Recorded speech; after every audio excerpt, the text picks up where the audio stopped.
शांति। आज हम पढ़ेंगे साकार मुरली 9/7/2022 की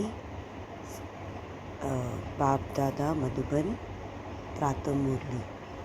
मीठे बच्चे, तुम्हें एक शिव बाबा को ही याद करना है, किसी देदारी को नहीं।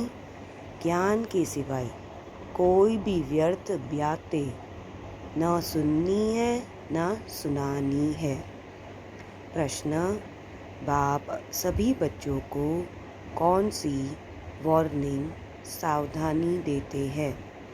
उत्तर: बच्चे, बाप के बने हो तो ईश्वरीय बचपन को कभी भूल नहीं जाना, कोई भी विकर्म नहीं करना, बाप से प्रतिज्ञा कर उसे छोड़ना नहीं।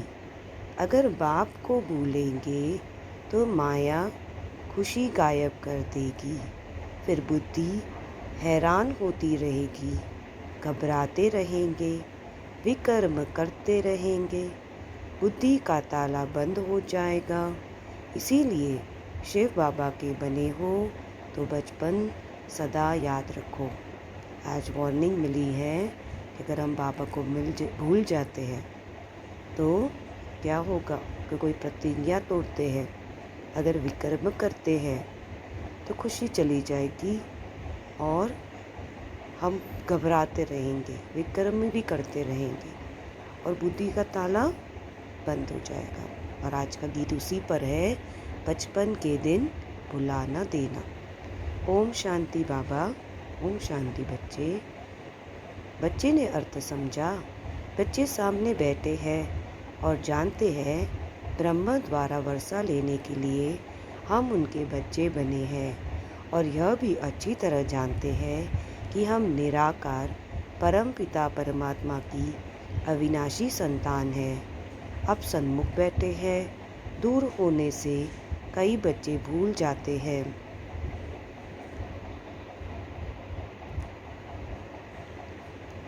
मित्र संबंधी गुरु गोसाई आदि को देखते हो तो यह बचपन की बातें भूल जाती है। यहाँ जो सन्मुख बैठे हैं वह तो नहीं भूलते होंगे। अविनाशी शिव बाबा से हम स्वर्ग का वर्षा ले रहे हैं, यह तो बड़ी खुशी की बात है ना। हमको शिव बाबा ने अपनाया है फिर से स्वर्ग के मालिक बनाने। हम मालिक थे परंतु पुनर्जन्म लेते लेते अब नरक के मालिक बने हैं, फिर स्वर्ग का मालिक बनेंगे। तुम जानते हो शिव बाबा जो निराकार है वह इस तन में प्रवेश करते हैं। वह हमें श्रीमत देते हैं कि मुझ निराकार शिव बाबा को याद करो। सभी आत्माओं को कहते हैं क्योंकि वह सर्व को लिबरेटर है। लिबरेटर माना सद्गति दाता। मनुष्यों को की ही सद्गति करेंगे, जानवरों की तो बात नहीं। लिबरेटर गाइड है मनुष्य का, उनको नॉलेजफुल ब्लिसफुल कहते हैं। यहाँ तुम सन्मुख बैठे हो तो नशा चढ़ता है। बाबा जानते हैं घर जाने से तुम बच्चे भूल जाते हो, माया बुला देती है। यहाँ तुम्हारी बुद्धि में कोई साधु संत गुरु व लौकिक संबंधी नहीं है, अभी है पारलौकिक संबंध। शिव बाबा इसमें प्रवेश होकर हमको स्वर्ग का वर्षा देते हैं। निराकार को ज़रूर साकार में आना पड़े। कहते हैं सिखिल दे बच्चे, तुम फिर से स्वर्ग का वर्षा लेने के लिए आए हो। पूछा भी जाता है कि शिव बाबा से आपका क्या संबंध है।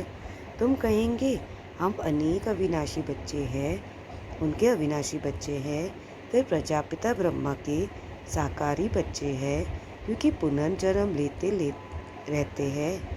दूसरे जन्म में सब तो बच्चे नहीं बनेंगे। बचपन की यह बातें भूलो मत। हम शिव बाबा के पोतरे ब्रह्मा के बच्चे हैं। यहाँ आए हो फिर से स्वर्ग का वर्षा लेने। अभी नरक में है, तुम अब संगम पर हो। कितनी सहज बात है, बूढ़िया भी धारण कर सकती है, यह भूलना नहीं है। परंतु बहुत है जो बाहर जाने से भूल जाते हैं, सारा दिन भूले रहते हैं, वह खुशी नहीं रहती है। फिर कहते हैं बाबा पता नहीं क्या होता है। वास्तव में यह तो बच्चों को बहुत अपार खुशी होनी चाहिए। बाप स्वर्ग का मालिक बनाते हैं और क्या चाहिए। बाप को भूलने कारण तुम घबराते हो, हैरान होते हो और विकर्म भी करते हो। यह कोई गुरु आदि नहीं है, यह सत बाप है। बाप बैठ बच्चों को समझाते हैं, तुम शिव बाबा के बने हो ब्रह्मा द्वारा। वह भी बाबा है, यह भी बाबा है।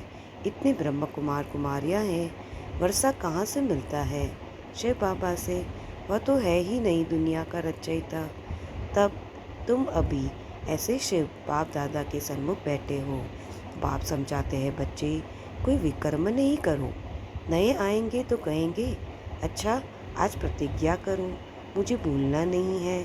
माया तुमको बार बार बुलाएगी। इसलिए बाप समझाते हैं, वार्निंग दी जाती है। मुरली से भी सब बच्चे सुनेंगे, समझेंगे।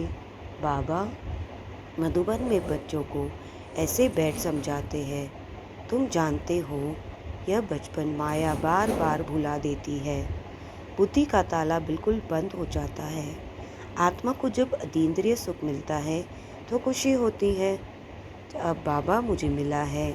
बाबा सभी दुखों से लिबरेट करते हैं क्योंकि वह सुख दाता है। सभी मनुष्यों को वह लिबरेटर है। ऐसे नहीं कि तुम कोई 84 लाख जन्म भोग आए हो। लाखों जन्म की बात ही नहीं, यह तो 84 जन्मों का चक्र है। तुम जानते हो 5000 वर्ष पहले हमारा राज्य था। क्रिश्चियन घराने के 3000 वर्ष पहले हेवन था। फिर हेल कैसे बना, यह कोई भी नहीं जानते। बाप बैठ अच्छी रीति समझाते हैं, इसमें शास्त्रों आदि की कोई बात नहीं। अगर रॉन्ग समझते हो, संशय पड़ता है तो भाग जाओ। अरे शिव बाबा तुम्हारे पिता, ब्रह्मा भी तुम्हारे पिता। शिव बाबा कहते हैं, इस ब्रह्मा तन में प्रवेश कर इनको बच्चा बनाता हूँ। फिर इन द्वारा और बच्चे अडेप्ट करते हैं। उन्हों को शिक्षा दे, स्वर्ग का मालिक बनाते हैं। स्वर्ग के मालिक थे, अब नर्क के हो। तुम जानते हो हम बाप के सन्मुख बैठे हैं। हम बच्चे दादे के वर्षे के हकदार हैं। पावन ज़रूर बनना है। पावन बने बिगैर आत्मा उड़ नहीं सकती। यह तो कपोड़े मारते रहते हैं, फलाना निर्वाण धाम में गया, वह ज्योति ज्योत समाया। जाता एक भी नहीं है। जो भी एक्टर है सबको हाजिर यहाँ होना है। जब तक विनाश शुरू ना हो तब तक हाजिर होना है। आत्माएं आती ही रहती है। जब वहाँ से आना पूरा हो जाता तब लड़ाई लगती है, तुम्हारी राजा स्थापन हो जाती है। वहाँ से भी सब आ जाते हैं। सब बातें बाप अच्छी रीति समझाते हैं, परंतु तुम भूल जाते हो। कितने भूले तो फारकती दे दी। अच्छे अच्छे बच्चे जो बाप के पिछाड़ी न्यौछावर हो जाते हैं। यहाँ से आते थे तो रो कर जाते थे। वहाँ जाने से नरकवासियों का संग मिलता है तो सब भूल जाते हैं। बाप वार्निंग देते हैं, बच्चे इस बच्चन को कभी भूलना नहीं। तुमको तो एक शिव बाबा को ही याद करना है। कोई भी गुरु गोसाई आदि का फोटो भी नहीं रखना। निराकार शिव बाबा का फोटो तो निकल ना सके। तुम बच्चों को बाबा अभी अच्छे कर्म करना सिखलाते हैं। ऐसे अच्छे कर्म और कोई सिखला ना सके। तुम श्रेष्ठ बने हो। शरीर छोड़ेंगे तो भी ऊंच सर्विस ही जाकर करेंगे, क्योंकि तुम्हारी बुद्धि चढ़ती कला है।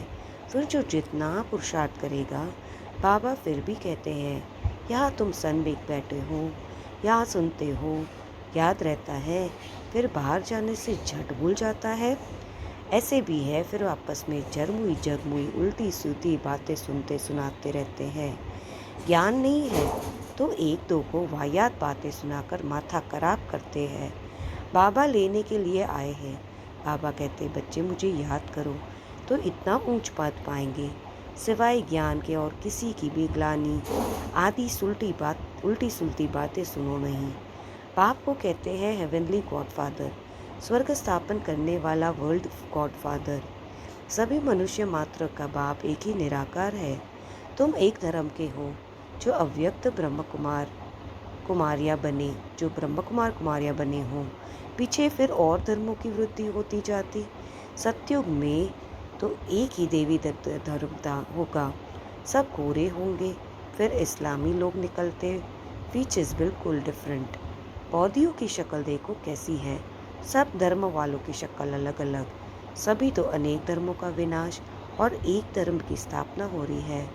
तुम पतित से पावन बन रहे हो। याद रखना, तुम्हारी दुश्मन माया बड़ी दुष्टर है। सिवाय ज्ञान की कोई वाहियात बातें सुनने से बेमुख हो शोक वाटिका में चले जाएंगे।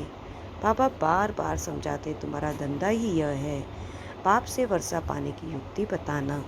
बाबा ने समझाया था, तुम्हारा परम पिता परमात्मा से क्या संबंध है, वह बोर्ड लगा दो। बड़ी अच्छी लिखत हो। ब्रह्म कुमारियों का नाम सुनते डरते हैं तो फिर और युक्ति से लिखते जाता है। बोर्ड पढ़ेंगे तो बाप दादा का परिचय मिल जाएगा। जरूर साकार द्वारा ही वर्षा मिलेगा। शिव बाबा से ही स्वर्ग की स्थापना करने वाला। मुसलमान कहते हैं वही स्थापना करने वाला। अभी तुम बच्चे बने हो, ऐसे बाप को भूलो नहीं। माया कितनी ज़बरदस्त है। तो बाबा कहते हैं, इस बचपन को भूल मत जाना। बच्चे तो सब है ना। बल कितना बड़े आदमी होगा तो भी बाबा कहेंगे तुम्हारी माया बड़ी दुश्मन है। बाबा समझाते हैं, तुम फालतू बातें नहीं करना। तुम मम्मा बाबा कहते हैं फॉलो कर ऊंच पद पाओ। लाडले बच्चे मुझे याद करो तो विकर्म का बोझा उतर जाएगा, नहीं तो भोगना पड़ेगा। फिर उस समय बहुत फील होगा। अंत में ऐसी वासना आती है जैसे बहुत समय से भोग रहे हैं। हिसाब किताब चुकतू होता है, तब वापस जाते हैं। वह सारा साक्षात्कार होता रहेगा। अच्छा, मीठे मीठे से खिलते बच्चों प्रति माता पिता बाप दादा का याद प्यार और गुड मॉर्निंग। रूहानी बाप की रूहानी बच्चों को नमस्ते। हम रूहानी बच्चों की रूहानी बाप दादा को याद प्यार गुड मॉर्निंग और नमस्ते। शुक्रिया बाबा, शुक्रिया। धारणा के लिए मुख्य सार, क्षण दोष में आकर ईश्वरीय बचपन को नहीं भूलना। आपस में कभी भी कोई वाहियात उल्टी सुल्टी बातें नहीं सुननी ना सुनानी। ज्ञान की ये बातें करनी है। हर एक को बाप के वर्षे लेने की युक्ति बतानी है। मम्मा बाबा को पूरा फॉलो कर ऊंच पद का अधिकार लेना है। बाप की याद से विकर्मों का बोझा उतरना है। वरदान, समय के ज्ञान को स्मृति में रख सब प्रश्नों को समाप्त करने वाले स्वदर्शन चक्रधारी भव। जो स्वदर्शन चक्रधारी बच्चे स्व का दर्शन कर लेते हैं, उन्हें सृष्टि चक्र का दर्शन स्वतः हो जाता है। ड्रामा के राज को जानने वाले सदा खुशी में रहते। कभी क्यों क्या का प्रश्न नहीं उठ सकता, क्योंकि ड्रामा के स्वयं भी कल्याणकारी है और समय भी कल्याणकारी। जो स्व को देखते स्वदर्शन चक्रधारी बनते, वह सहज ही आगे बढ़ते रहते। स्लोगन, अनेक आत्माओं की सच्ची सेवा करनी है तो शुभ चिंतक बनो। मातेश्वरी जी के अनमोल महावाक्य। ज्ञान योग धारणा, जितना इन तीनों बातों पर अटेंशन देंगे तो स्व उन्नति होती रहेगी। इन्हें प्रैक्टिकल जीवन में लाना है। इस अविनाशी ईश्वरीय ज्ञान की प्रालब्ध से इमॉर्टल सुख प्राप्त होता है। इसको ही देवताई सुख कहते हैं। देवताओं की तो प्रैक्टिकल सुखी जीवन थी। ऐसे नहीं कि जब वह ब्राह्मण थे तब कोई शास्त्र अध्ययन करते थे। उन्होंने तो स्वयं गीता के भगवान से सहारा मिला। तो मनुष्य द्वारा बनाए हुए शास्त्रों को हम फॉलो कैसे करें? इस ईश्वरीय सुख का अनुभव अभी प्रैक्टिकल हो रहा है। हम इस दुख के ज़माने से निकल सुख के ज़माने में आ गए। वो दुख का ज़माना अब लौट गया। पहले सुख के ज़माने में थे, वे ज़माना पूरा हुआ तो को सुख के ज़माने में आए। अब फिर से उस सुख की दुनिया में आ गए। यहाँ 21 दिन में सुख में रहेंगे, फिर जल्दी दुख में नहीं आएंगे, धीरे धीरे उतरेंगे। अब यह गम का जमाना सदा के लिए जा रहा है। अब तो सच्चा अतीन्द्रिय सुख होना चाहिए, बल इसमें मायावी विघ्न भी खूब पड़ेंगे। तो भी जिन्हों का यह पूर्ण निश्चय है कि पुरानी दुनिया गुजर चुकी है, उन्हों को गम की लेस नहीं आ सकती। अगर कहाँ लेस आ जाती तो समझना कि ज़रूर विस्मृति है। तो अपना भी ईश्वरीय ज्ञान सिर्फ सुनने तक नहीं, परंतु धारण तक लाइफ में फ़र्क आना चाहिए। ये यथार्थ मार्ग हमें अभी मिला है। बाकी ऐसे नहीं समझना हमने परमात्मा की गोद ली तो बस इतना करना, से पूरी प्राप्ति नहीं हो सकती। परमात्मा मिला है पुरुषार्थ का मार्ग बताने के लिए। अब उस मार्ग पर चल प्रैक्टिकल ईश्वरीय जीवन बनाना, बस यही है सच्चा सुख। दूसरा है, बहुत मनुष्य यह प्रश्न पूछते हैं, जब आत्मा और परमात्मा दोनों अनादि है तो फिर परमात्मा को रचयिता क्यों कहते हैं? परमात्मा को बाप और आत्मा को संतान क्यों कहते हैं? अब इस पर समझाया जाता है, परमात्मा भी अनादि है, ये सारी दुनिया अवश्य मानती है। इसके लिए ऐसा प्रश्न उठ नहीं सकता कि परमात्मा को किसने पैदा किया। नहीं, वैसे आत्माएं भी अनादि और अविनाशी है, परंतु दुनिया के लोग ऐसे समझते हैं कि आत्मा परमात्मा का अंश है तो वो भी परमात्मा हो गया, इस हिसाब से अनादि समझते हैं। अब यह तो हुई उन्हों की मत, लेकिन स्वयं परमात्मा द्वारा हम जान चुके हैं, परमात्मा पिता है और हम आत्माएं बच्चे। पहले बाप आता है, बाद में बच्चे पैदा होते। पल है दोनों अनादि, लेकिन परमात्मा को पाठ मिला है और आत्माओं को बच्चा बनाकर वर्षा देने का। हम बाप से सुख शांति पवित्रता का वर्षा लेते हैं, क्योंकि आत्माओं ने यह सुख शांति का वर्षा खोया है, तो फिर उन्हों को ही सुख लेना पड़े। हम इस हिसाब के से परमात्मा बाप और आत्मा बच्चों का संबंध रखते हैं। बाकी परमात्मा तो खुद पिता है, वह स्वयं सुख शांति का सागर है, उसके पास फुल नॉलेज है, तो खुद ही दाता है। वो इस प्रकार से हम बाप कहेंगे। जब हम बाप कहते तो ज़रूर बच्चा भी है। बाप कहने से बच्चा सिद्ध हो जाता है। अगर परमात्मा ना होता तो देने वाला कौन आता? जब देने वाले हैं तभी तो हम लेने वाले हैं, तो दोनों का पाठ अलग अलग ठहरा। आत्मा परमात्मा का बल रूप एक है, परंतु परमात्मा को नॉलेज कहते हैं, नॉलेजफुल कहते हैं। उन्हें रचना का पाठ मिला हुआ है, आत्मा उनकी क्रिएशन है।